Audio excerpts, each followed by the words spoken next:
Hello, and thank you for joining today's Power Hour series. My name is Sue Bernardin, and I'm the Associate Director of Gift Planning alongside Susan Damiani at St. John's University. As you may know, the Power Hour series is brought to you by the McAllen Society. This series explores a diverse range of topics from art and lifestyle to estate and financial planning to fitness and health and travel and food and more. There's something for everyone. We are continuing our programming for Women's History Month, and today I have the privilege of introducing Kelly Henning and Mindy Neira from Modera Wealth Management LLC for a conversation on women in retirement facing unique issues. Whether we like it or not, women in retirement typically face unique financial planning issues. A little bit about our speakers. Kelly is a principal and wealth manager at Modera Wealth Management. Kelly has experience working in all areas of financial planning, including retirement planning, estate planning, tax planning, and risk management. Kelly leads the firm's financial planning committee. Kelly holds a bachelor's degree in economics and business from Lafayette College and a master's degree in financial services from the American College of Financial Services. She is a member of the National Association of Personal Financial Advisors and is a certified financial planner. Mindy Neira is a principal and wealth manager at Modera Wealth Management. Mindy helps individuals and families who have planning needs centered around disability and other medical conditions. She also partners with those who identify as lesbian, gay, bisexual, transgender, or queer, LGBTQ. Mindy's expertise in financial planning spans risk management, investment management, retirement income planning, tax planning, and gift, trust, and estate planning across her clients' lifetime. In addition to that, she works closely with her clients' other professional team members to make sure everything is in a smooth and transitional phase. Mindy received her bachelor's degree in economics and psychology from the University of Maryland. Mindy is also a certified financial planner, professional, and a chartered special needs consultant. As you can see, Mindy and Kelly have a long roster of achievements and expertise that we can spend the entire power hour talking about. But most of all, we're super excited that we have both of them with us today, and they're going to share their expertise with us. So thank you so much. Thank you. I have to make one clarification. I graduated from University of Maryland, Baltimore County, UMBC. So a little different than College Park, which most people know about. And given that we are on St. John's call here, we can all understand the difference and importance of that. But just starting us off with that. But anyway, hi, everyone. Very nice to meet you. Kelly and I are excited. We're going to be chatting with you today. But before we get started, we just want to gather a survey from the audience. If you could type your response in the chat box and let us know where you are on your journey to retirement. So are you already retired? Are you within 5 years of retirement? 10 years from retirement, more than 10 years? Okay, getting some responses, semi-retired. 10 years from retirement, 6 years.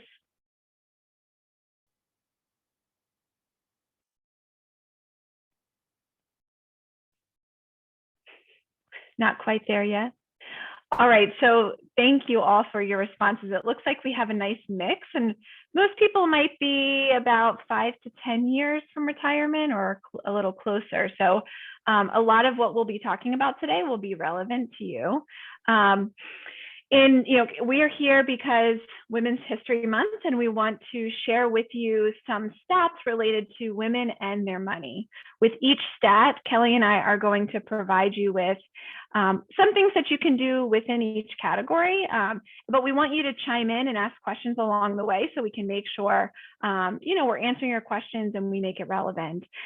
We hope to answer the questions along the way, but we may save some of them for the end. So we look forward to talking with you. And with that, I'll pass it to Kelly to start us off with the first stat. Hi, everyone. Good afternoon. Our first stat has to do with female life expectancy. So though the gap has narrowed in recent history, women live longer than their male counterparts.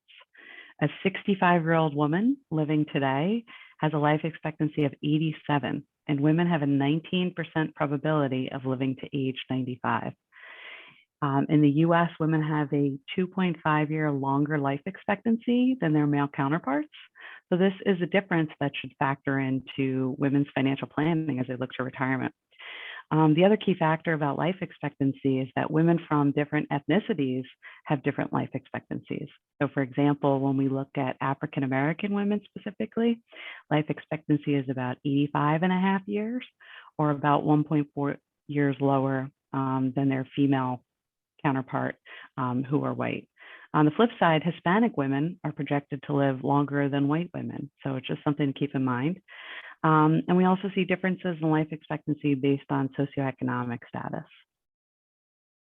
So Kelly, if women are living longer, then cash flow planning has to be a core component of retirement. So women come to us all the time and they're letting us know that their desire is to live a comfortable life and not run out of money. And the number one question we get is, how much do I need to retire? Kelly, what's that answer? Yeah, and a lot of press we see on TV, right? Mindy goes into, what's my magic number? There's so many marketing ads, right? What's that key number that I need saved?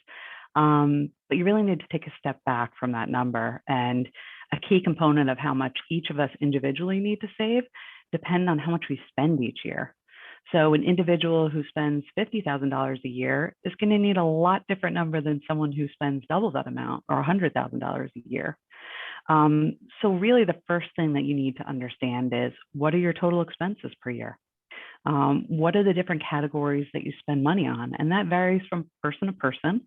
But we do recommend kind of breaking down those different expense categories, right? You have everything from housing expenses to how much do you spend on cable, streaming services, how much do you spend on food, how much do you spend on travel? So, as we transition to retirement, our expenses are going to change a little bit, right? We may decide, okay, we want to live in a different part of the country. What do our housing prices look like? What do our cost of living look like in another part of the country? We especially see that in the Northeast, right? We work with a lot of clients who decide to move to warmer climates as they shift to retirement. So really what you need to do is figure out that number, and we call it your annual run rate, or the amount that it takes to run your household. Then you want to subtract that number from your guaranteed income in retirement. So things like Social Security, a pension. Then you have a net number left, right? That's the number that you need to essentially solve for. And Mindy's going to talk more about, okay, what is that rate withdrawal rate, right? If I've solved for the expenses that I need to cover, what's a safe withdrawal amount if I've built up a certain amount of assets? So more to come on that retirement savings figure. Okay. So we'll continue to talk more about those specific expenses that might come up in retirement. But before we do, Mindy, can you talk about the income side of the cash flow? I started with expenses. Let's talk about the income side. Yeah, and I'll just preface too, if you're thinking about what Kelly said and breaking down expenses and trying to find the difference between your income and what those expenses are, it may make sense to sit down with someone and project out what that number is. So there are a lot of ways that you can do that and take a look at your retirement readiness.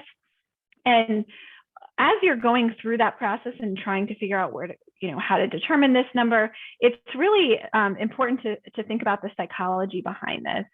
So we go from the accumulation phase, which is our whole life up into the point of retirement, and then we get into decumulation. And to mentally prepare for retirement, it typically takes about 5 years for us to get in the mindset of, okay, I'm semi-retired, as some people on the call are, or to full retirement. And then once you're in retirement, it takes another 5 years to really become comfortable with the way that cash flow, your income or expenses are coming in. And so it looks a lot different. And, that it's tough. It's a big life change. And in order to be successful, the way that you can accumulate, if you still have time to accumulate, and we'll talk about it if you already retired, we'll mention that as well, but to have various sources of income, meaning Social Security and pension, like Kelly had mentioned, if that's what you qualify for. And then you want to supplement that difference with portfolio withdrawals. And we have to think about it this way. Back in the day, our parents, our grandparents used to pull income from their portfolios. They would say, okay, how much income can I take? And that might be dividends from the stocks that they have or interest, income. Now we look at total return, and that's dividends, interest, and growth of the investments that you have. So you might be taking the income out and then selling investments to create additional cash. And that's going to be important to have different types of accounts there, and we'll go into that. But what Kelly mentioned, the safe withdrawal, in general, taking about 3 to 4% of your total savings is a safe withdrawal rate. And that's if you have a diversified portfolio of different types of stocks or stock mutual funds and bond or bond mutual funds. And if you're at retirement now, or you're thinking about retirement, what is that 3 to 4% number? If you withdrew that amount, what would that annual amount be? That's really the safe withdrawal rate. Again, we just want to clarify that everyone's situation is different and your needs are different. So you really want to think about an analysis, but this can just get you started. And that brings us to our next stat. The average woman keeps 68% of her portfolio in cash, compared to 59% in the male counterparts. So ironically enough, when women do invest their cash, they do better than men. They return 1% more over time, which is extremely impactful, especially when we're thinking about 3 to 4% withdrawal rates. That 1% every year, earnings on earnings, makes a big difference. And so, I believe the number is about only 9% of women say they can invest better than men. So they really need to hear that stat that we just said.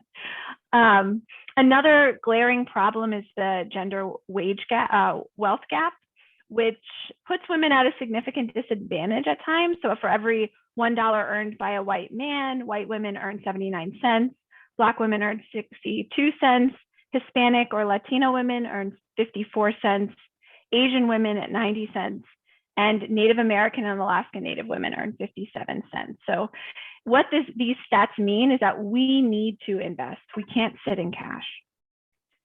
So Mindy, if we should have started investing yesterday or years ago, what's your advice for those of us here today that are not yet retired? You know, we have several participants who have 5 to 10 years of retirement. What can they do in terms of retirement savings? Save and invest early and often. So it's not too late.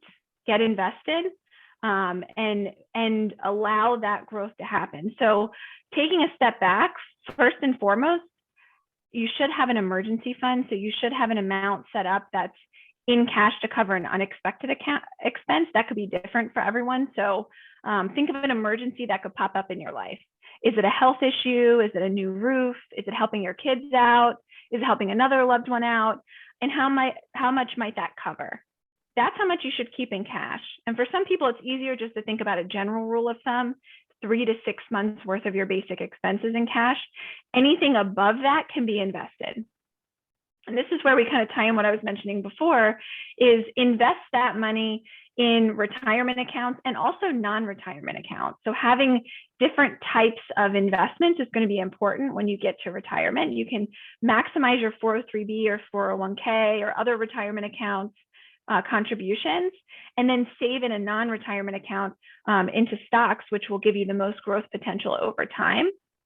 And then also have some bonds or fixed income to help stabilize the portfolio. And to determine how much you should have in each of those, it's really dependent upon your risk tolerance and how long until you need to start withdrawing that money. But the goal is to get more time in the market. It's never too late to start. You want earnings on earnings or compound growth. And Kelly, what about those who are already retired? What should they be thinking about? And they might be in the decumulation phase. Right. And so as I previously mentioned, expense tracking is very important. Oftentimes the word budgeting is a scary word. We talk to our clients all the time. We don't like to say budgeting. right? You see those things like track where you spend, 1 day of coffee. Like that's not important, right? You're looking for a little bit higher level than that. You don't need to focus on every single dollar you spend. You really want to see trends in your spending. We also tend to see that the first few years of retirement are among the costliest in an individual's retirement. The one exception would really be if an individual has long-term care needs in the future, right, in their later years. That's the exception. But when an individual retires, they're taking time to do all these things they didn't have time to while they were working, right? They might want to travel, go on a big trip around the world, see family. Their expenses tend to tick up those first few years of retirement. So, one of the things to keep in mind is, as you plan these new adventures or perhaps some things you want to do with the property that you own, you might want to put money into your property. You'll need to keep an eye on a budget you set for yourself. So if you're going on a trip, think of how much you want to set for your budget and try and stick with it. In the current inflationary environment, retirees are especially affected by rising inflation. We're all feeling it, right? We're going to the grocery store, everything seems more expensive. Food at home prices have increased by 7.4% from last January to this January. So that's pretty staggering, 7% more on food than we spent last year. Gas prices, we're all experiencing that, right? When we go to fill up our gas tanks, on Friday, they were averaging $4.27 a gallon nationally. So these are all things, right, that we experience day in and day out. We just need to be mindful of, right? What is the impact of inflation as we're spending? And what we do for our clients, we do all types of different projections to say, okay, what if inflation continues to run hot for someone's first 5 years of retirement? How does that affect their long-term plan? Or maybe it doesn't affect it too much, but these are all, things to consider in retirement. The other thing that Mindy mentioned, investing. One of the best ways to combat inflation is investing in stocks, right? And sometimes stocks can get a negative connotation because they can be volatile. But when things are inflated, companies can charge more for the goods that they sell us. This helps raise company stock prices at a basic level. So all things to keep in mind, right? That, your expenses are tied to inflation, which are also tied to your investment allocation of your portfolio. Despite where we are now with inflation, the Federal Reserve is still targeting 2% for long-term inflation. So we have a lot of retirees we work with that are really concerned about inflation. And we say, look, the Federal Reserve is trying to get this in check, right? We just went through COVID, supply shortages. We now unfortunately have the Ukraine crisis that's also, hurting inflationary measures. So just keep in mind, we don't project this to be a 20, 30-year event in inflation. Hopefully it'll be a shorter term event. Why don't we take a pause here, Mindy? Let's see, do we have any questions from the group? I know we've gone over a lot of different topics on, getting ready for retirement, even, tracking expenses. Anyone have any questions before we kind of move on to our next stat? Kelly, I have a question while we're waiting for others. Mm-hmm. What would you say to someone who thinking of investments, right? So we know inflation might not be 7% long-term, it's 2% long-term. So if we keep that, in perspective, I'm investing, I'm 5 years, 3 years, 2 years from retirement. How do I change my investments when I get to retirement, or do I change my investments? Yeah, that's a great question, Mindy. And I think that people view retirement as an endpoint for their investments. It's not, right? Because when we retire, we still potentially have another 30 years, right, that we need to draw income from our portfolio. So it's not an endpoint. I think it's a good point to say, am I comfortable with my investment allocation the way it is? But I know that I need to invest in stocks because stocks have a higher rate of return historically than bonds in the long run. So Mindy, no, I don't think there should be any vast changes to investment allocation, but we always tell clients to sleep well at night test, right? So we've experienced market volatility the past couple months in the stock market.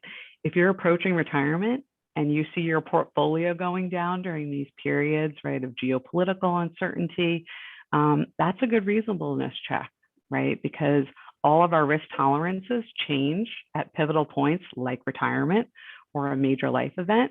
So that's something to be aware of. Yeah, it's a great point. And I would say that, for everyone listening out there, do a check-in of your investments at least once a year. How much are you contributing to your retirement? What's the allocation? And keep up with it each year as you approach retirement. Because Kelly just brought up a good point. We have a lot of people who come to us and they're at retirement. So that's when you start thinking about these changes. It may not be the best time to make it. You maybe should have made it 5 years ago, or maybe you want to make it in 5 years and you don't need to change anything yet. So it's really important to keep up with it and check in on a regular basis. And if we're talking about the stat from earlier with life expectancy, a 65-year-old woman's life expectancy is 87. We're looking at a pretty long time frame. So the other stat is women keep more money in cash. Well, if you have a very long time frame in retirement and you're only keeping money in cash, how do you keep up with the inflation that we're talking about? So this is all really coming back to being diligent and smart and diversified about your investment portfolio. So just one more thing before we continue on. Mindy, you said check once a year. What do you recommend for those people that check their portfolios every day or maybe once a week? Why shouldn't we look more often? It's a great point. So maybe half of the people here listening are checking every day right now with the market moving so much, and half of you are just saying, I'm not looking at it at all. So the key is to get into a place where you're comfortable regardless of what's happening in the market. You can check your portfolio every day if you want to, but it may not feel as good because from day to day, month to month, year to year, you'll see volatility. It's over those 3 years, 5 years, 10-year period of time when you really start seeing, I mentioned it earlier, compound growth. Your earnings earn growth, and then that earns growth, and then that, so it really stacks on top of each other, and you get a nice return over time. So what I meant by meeting once a year is really doing a full review of your plan once a year. What am I saving for retirement? Does my asset allocation, meaning my mix between stocks and mix between bonds, need to change at this point? And that check-in once a year, not just when a life event happens that prompts you to think, oh, I should probably take a look at my finances. It should be more systematic than that. Great, thanks, Mindy. So I think now we'll kind of shift to healthcare costs because this is one of the leading really expenses that all of us will have in retirement is how much we pay for healthcare.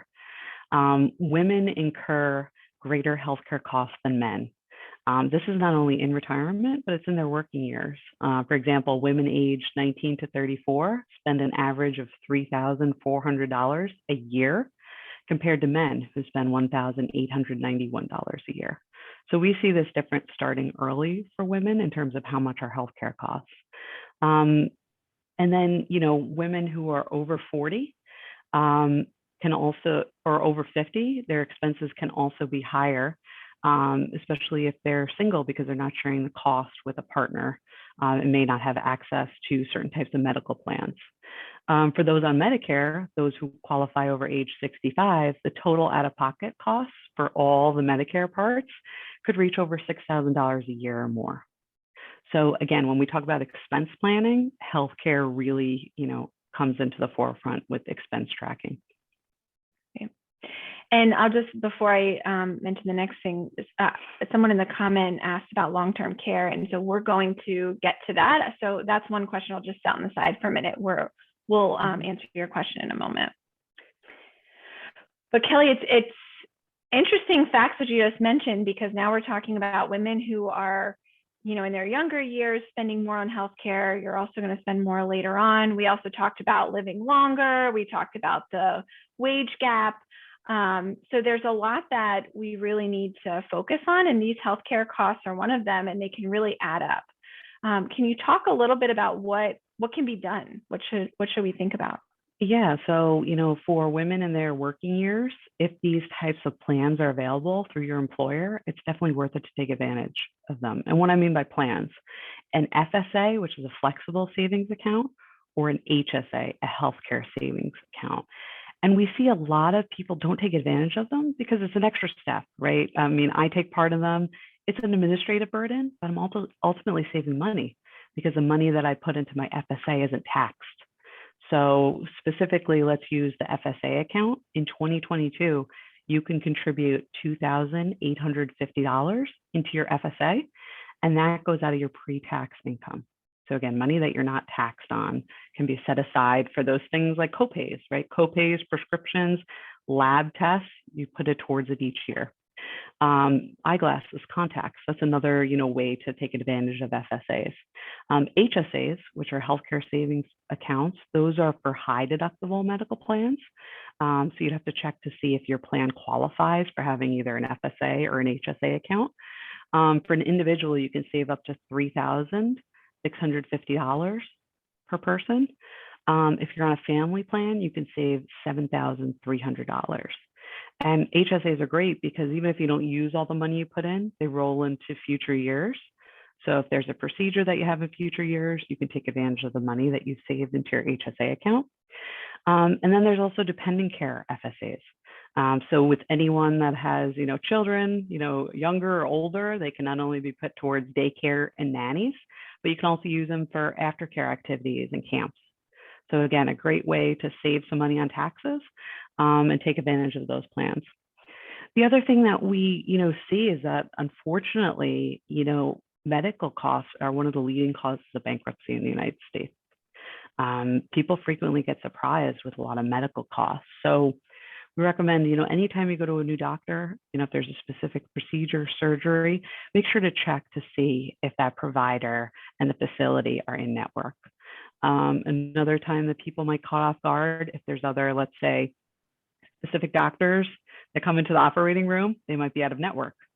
Or the facility and the provider, one might be a network, one might not be. So it's important to get all the costs up front before you actually go into that doctor's office or that hospital. The other thing to think about is medical plans are very state specific. And we see this especially as individuals shift to Medicare. Medicare has several types of parts to it, and they kind of call it the alphabet soup, right? So there's parts A, B, C, and D. And for individuals who are eligible for Medicare, they can begin signing up at age 65. The one caveat I will give, if you decide to work past 65, you may be able to continue to stay on your employer supplemental plan instead of buying a Medicare supplemental plan.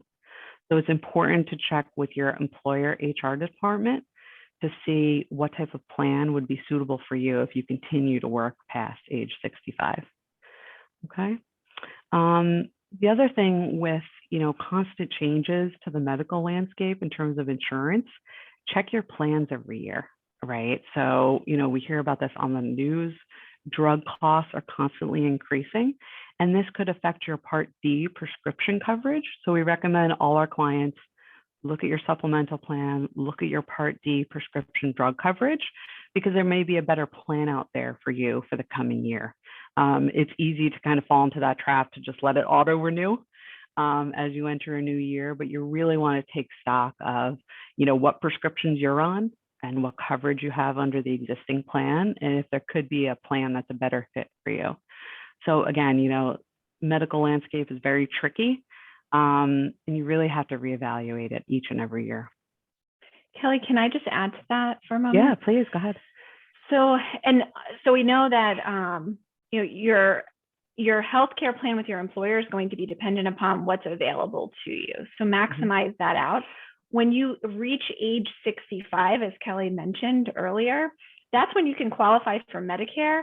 And these plans are complicated. There are many different options out there. There are people that might be in your state that can help you navigate it. You can hire a consultant to review the plans with you. And sometimes that makes sense. Yes, you're going to come out of pocket for that, but depending if you're in a situation where you do have prescriptions, where you do have specialty doctors, finding the right plan for you can save you a lot of money in retirement.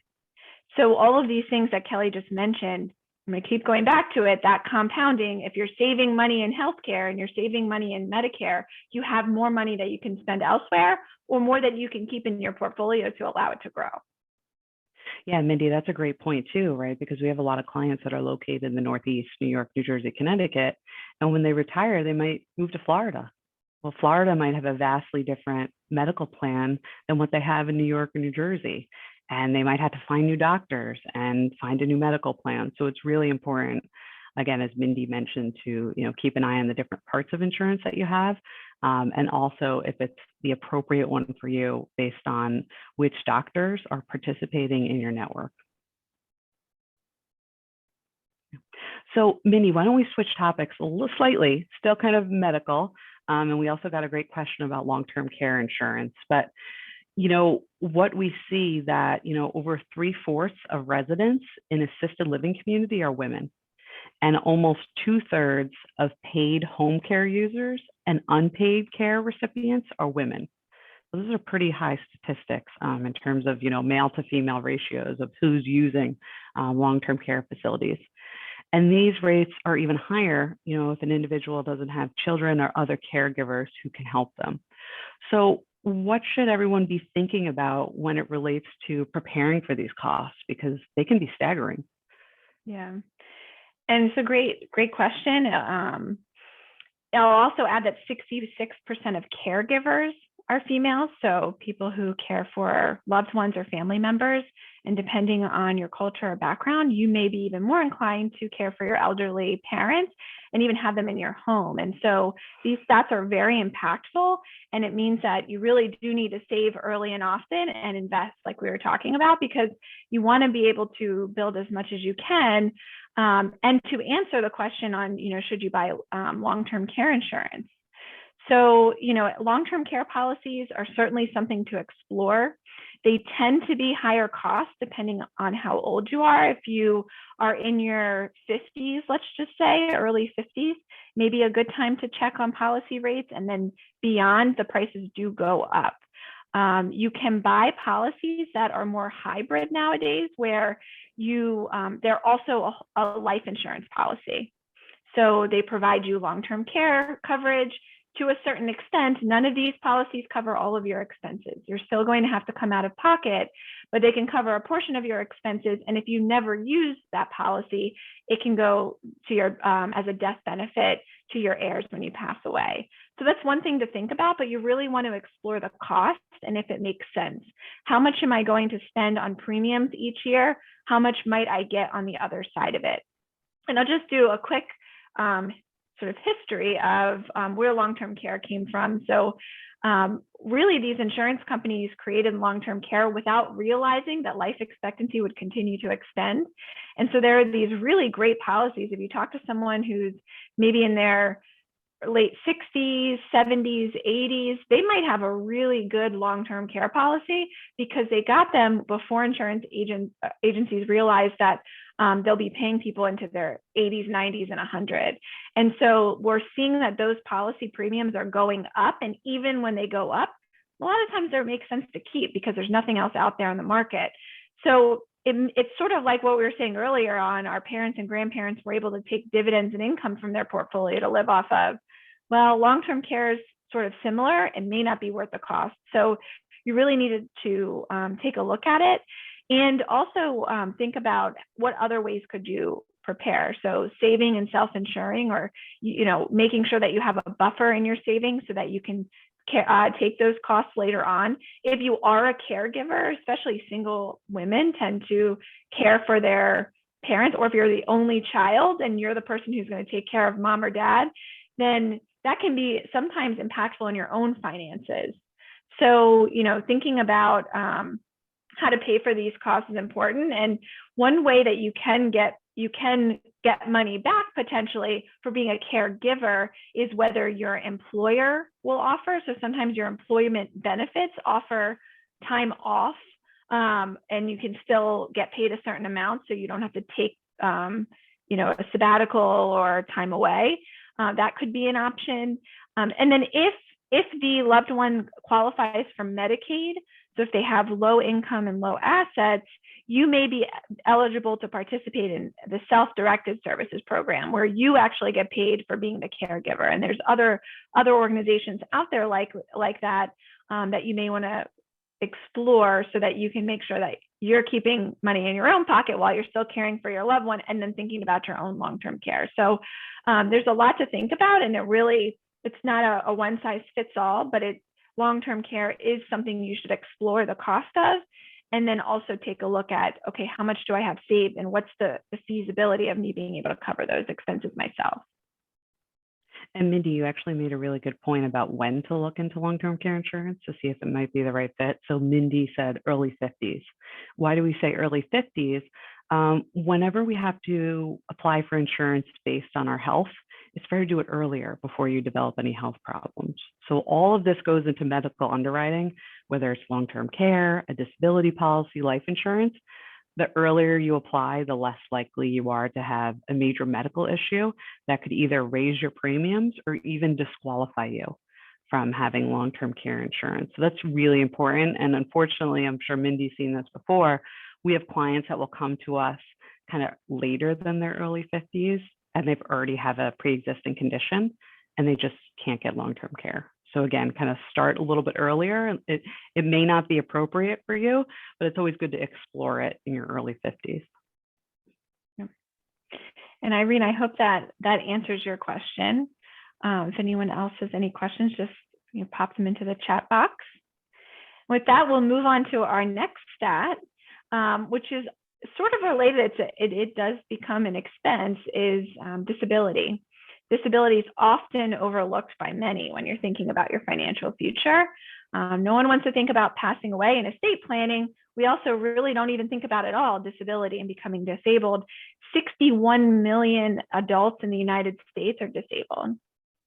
And so that's 1 in 4 adults, 2 in 5 adults over age 65 have a disability.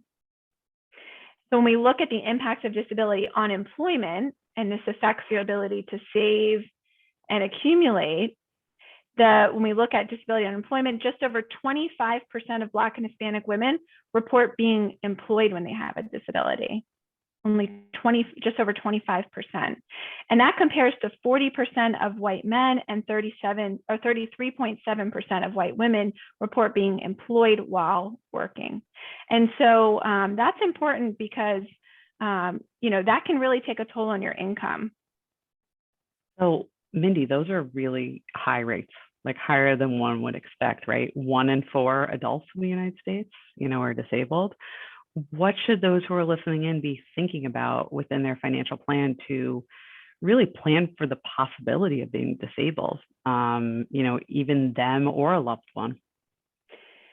Yeah, and if you're close to retirement, it may not make sense to do this, but if you are further away from retirement, let's say longer than 5 years or 10 years, considering disability insurance. So your employer may offer some sort of insurance. That's whether it's a short-term, long-term coverage, and it's up to a certain limit per month. So I come encounter with some people who say, oh yeah, disability insurance is with my employer. Well, how much are they going to pay you? Because they're going to pay you X percentage up to a certain number. So even if it's X percentage, that percentage of your income might be higher than the cap that they're putting on. So you really want to look at the numbers and see what your coverage is, and maybe buy an independent policy on your own to have in addition to what your employer is offering. Or some states, very few states, offer disability. I'm in the state of New Jersey. New Jersey is one of the very, very few states who offers disability as a state benefit. So even a temporary disability can be pretty impactful on your savings if you're out of work and you don't have that supplement. And when you have disability income coming in, at least you have something to cover some of the expenses, and you're less likely to dip into your retirement or your investment savings. And then if you have disability for a long term and you qualify for as a definition of disability by Social Security Administration, you may qualify for Social Security Disability Insurance, SSDI. You may or may not have heard about that, but you're paying into it when you're paying into Social Security.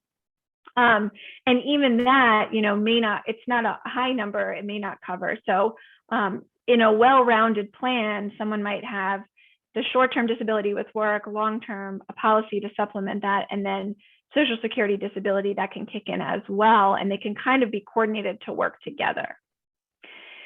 And if you're already retired and you're receiving Medicare, again, kind of go back to what we talked about before. What are your out-of-pocket costs for whatever medical condition you might have?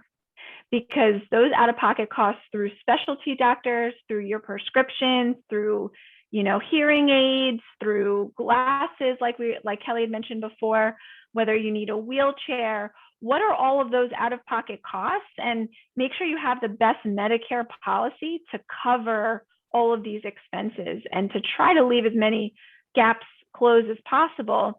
If you do have an HSA account, Kelly was talking about that earlier, a health savings account, you're able to save in it while you're working if your employer offers it, and you don't use the money in the HSA by the year end, you can roll it to the next year and keep rolling it to the following years. It can be used as a retirement account for your healthcare costs.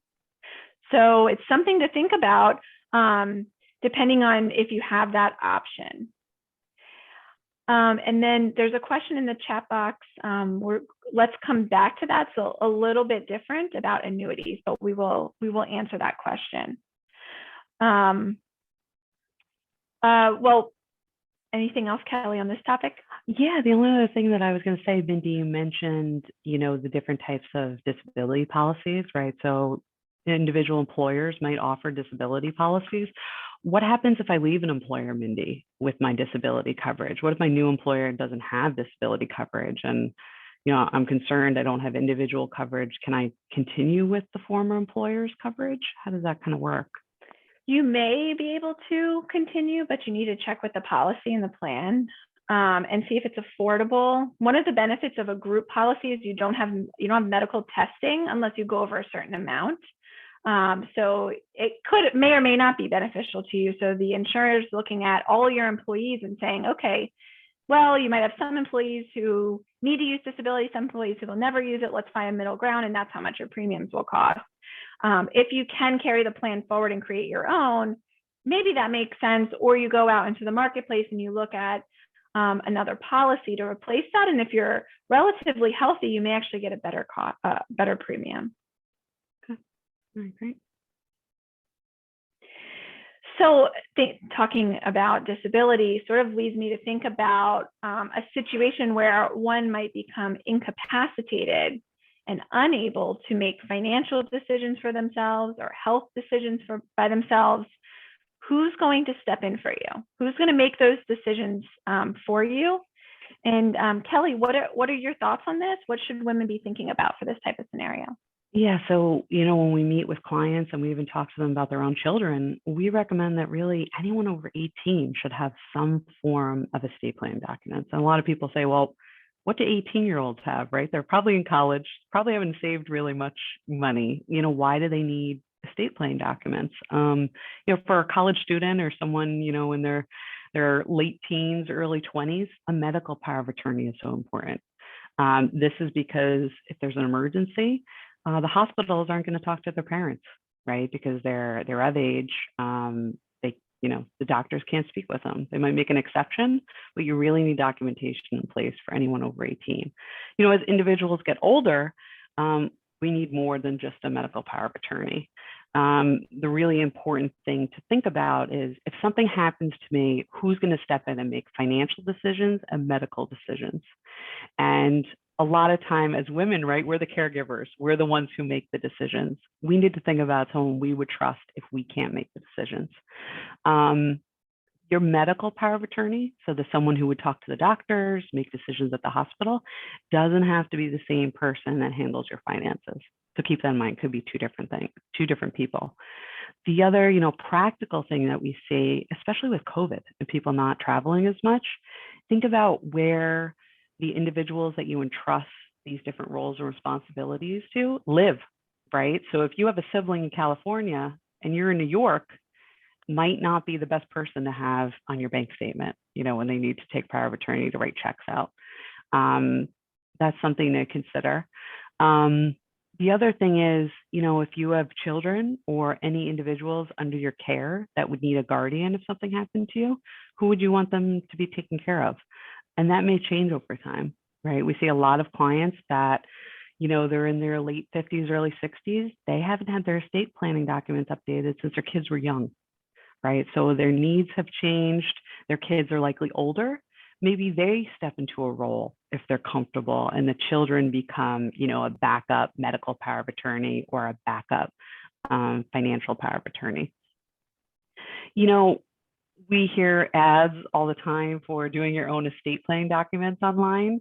That's tricky. We always really recommend go to a qualified estate attorney to draft and execute your documents.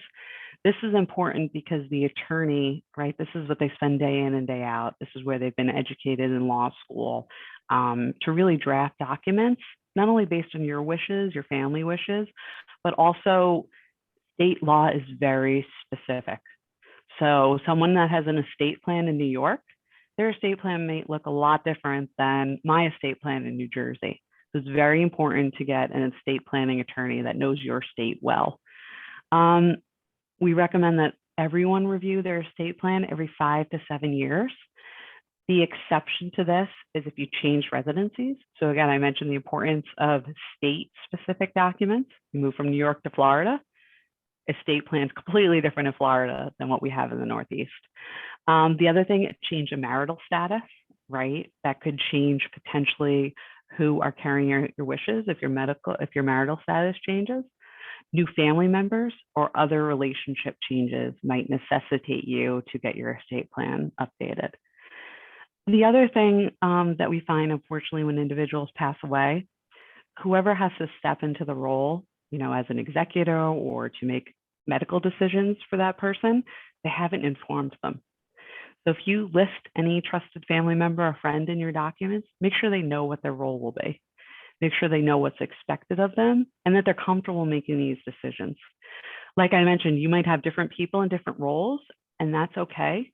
Just make sure that they're comfortable with carrying out your wishes and are okay to take on really those which can be transformative decisions. That's really on the estate planning side. And as I mentioned, with different life changes that we go through, each one of us will want different wishes written in our estate plan. There's also a letter that you can put with your estate plan that you can write to loved ones that say, this is the intent if something happens to me. I'd like these certain heirlooms to go to this person. Here are my wishes should something happen. Okay. And Kelly, I just want to point out 2 other things. One, this becomes particularly important when maybe you're a single woman and you're thinking about your estate plan. Mm-hmm. So, you may not have thought about setting one up. You may not have had decisions made yet on where you're going to have your assets go, who's going to inherit it. Will it be a charity? Will it be a niece or nephew? Will it be a friend?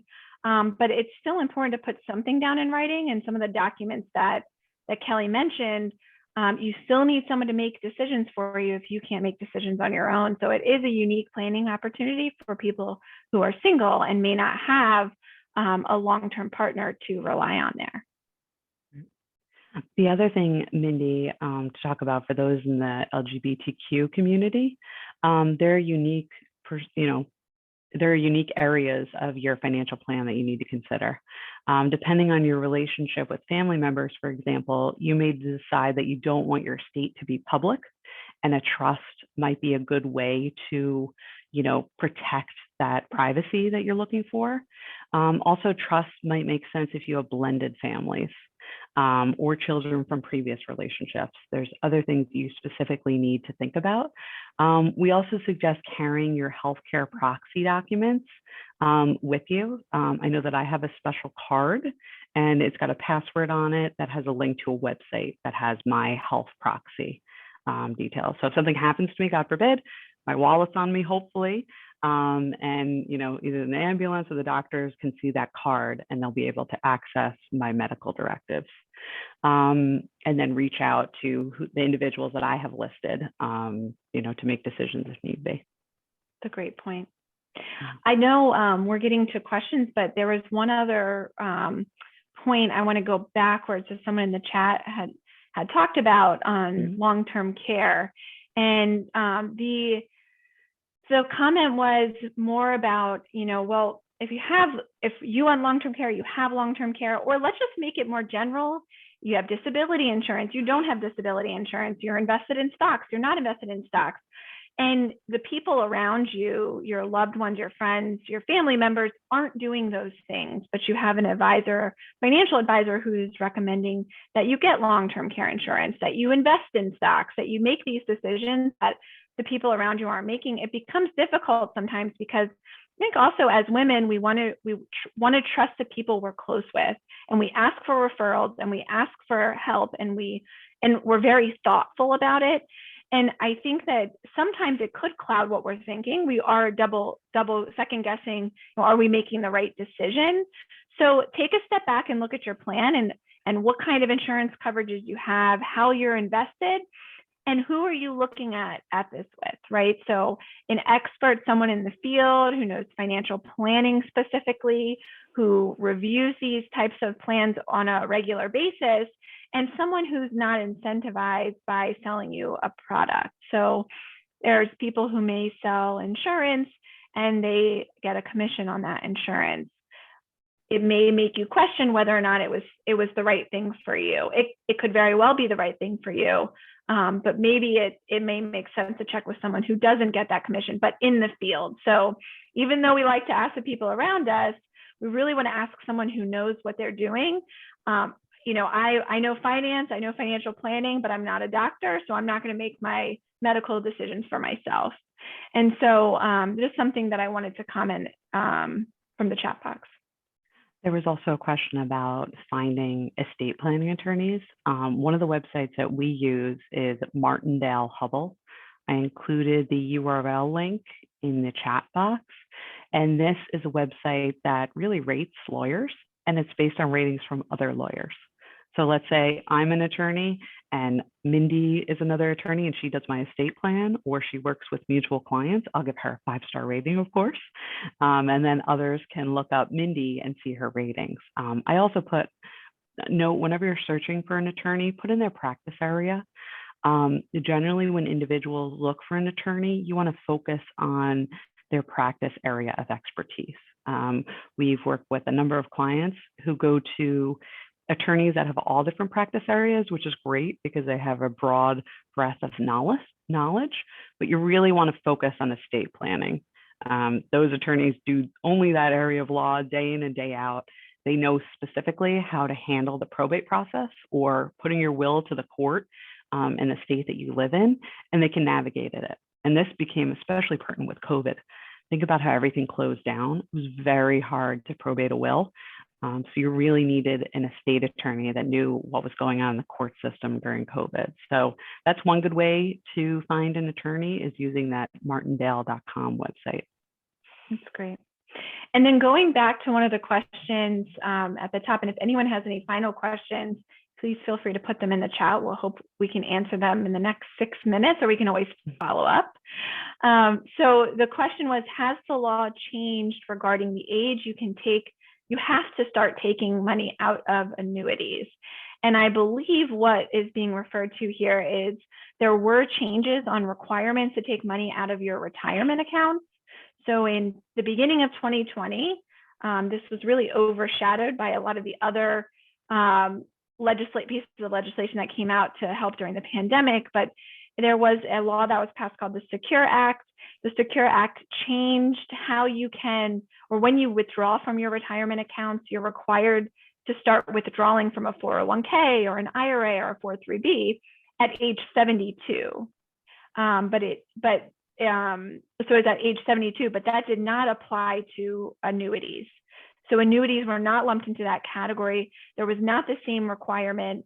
Another change that was made is when your heirs or beneficiaries inherit your retirement accounts, most of your heirs will have to withdraw money within a 10-year period, as opposed to stretching it over their lifetime, which was able to happen in the past. And there are some exceptions to those rules depending on your heirs. For annuities, it depends on the type of annuity. There's all of these different flavors of annuities. Some of them provide guaranteed income, guaranteed withdrawals. They may have a guaranteed death benefit or beneficiary option.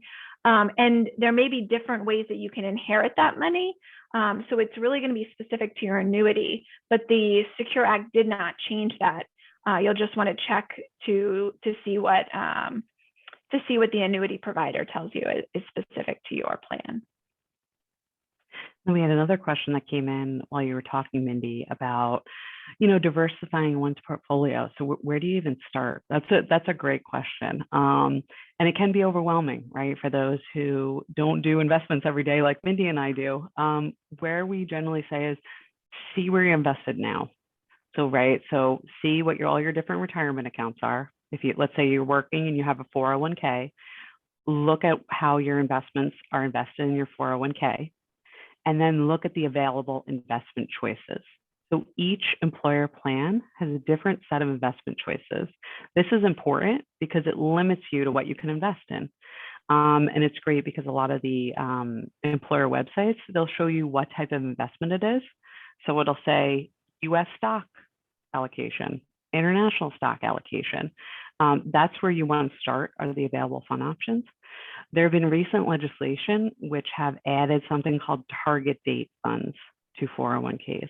Those are great because they are diversified all in one mutual fund. And what does that mean? The mutual fund owns different types of stocks and different types of bonds. So you don't have to worry about picking individual funds and going through the list. So we recommend that. That's kind of like a set it and forget it. It may say something like target date fund 2040. And they're basically trying to pick an asset allocation that's geared towards when your retirement date is, right? The farther away you are from retiring, the more aggressive or the more stocks that are going to be in the fund. The closer you get, it'll be more bond-like and less stock-like. So I think number one, take stock of what you have. Number two, see what the available investment options are. If you're not comfortable with choosing the underlying investments, a good way to go might be a specific target date fund, okay? All right, and we have about 3 more minutes. Couple more questions here. So should everyone consider buying a life insurance policy, long-term care policy, what age? I think we talked a little bit about that long-term care policy age. So let's talk about life insurance. It may make sense to take out life insurance, and depending on what you're replacing. So life insurance is meant to replace your debts, maybe education for your children, income, debt could include mortgage. So really thinking about what are you replacing when you pass away? What's that life insurance benefit going to provide? You may just want a term policy that will pay off your mortgage when you pass away, or you want a term policy that pays off your mortgage and builds up, a future retirement account for your spouse. So you're contributing to their income needs in the future. And their age really depends. I would say anyone should really be thinking about evaluating their life insurance coverage. Are you underinsured, overinsured, just in the right place? And that, I believe there is a max age, but I don't know that anyone on this call live fits into that category, since we're all sort of, inching our ways to retirement in one way or another. But there is a maximum age, but it's never too young to start looking at it, especially if you have debts that you need to pay off, or children and spouses or long-term partners. All right, well, we are 1 minute to 2 o'clock. So we wanted to thank you, everyone, so much for joining. Mindy and I were so happy to be here, especially in honor of Women's History Month, and give a special thanks to St. John's University for having us. It's always a pleasure to work with you, Shu. So thank you for the time today. And we hope everyone has a great rest of the day. We put our contact details in the chat. Thank you so much. Thank you so much, Mindy and Kelly, for such an informative and much needed Power Hour. I learned a lot, and I have a lot of follow-up questions for you both. But thank you, everyone, for joining us today. I hope that you enjoyed the conversation. I think Kelly and Mindy have such a wealth of knowledge and expertise that we appreciate their time and explaining everything to us. So if you have any follow-up questions, please do share them with me, and then I will reach out to Mindy and Kelly to have them answered for you. But Women's History Month is not over yet, and we have a few events planned for you. So this Saturday, we are actually going to have our women's luncheon at the Garden City Hotel. So if you are still available, please join us.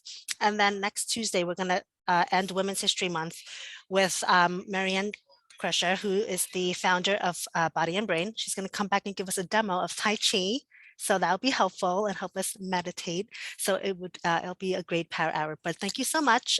We will send out the recording and contact information for Mindy and Kelly. So if you have any questions, please feel free to reach out. And I thank you both so very much again, and enjoy the rest of your day. Thanks very much, everyone. Thank you. Thanks, everyone. Bye. Be well. Thanks so Bye. much.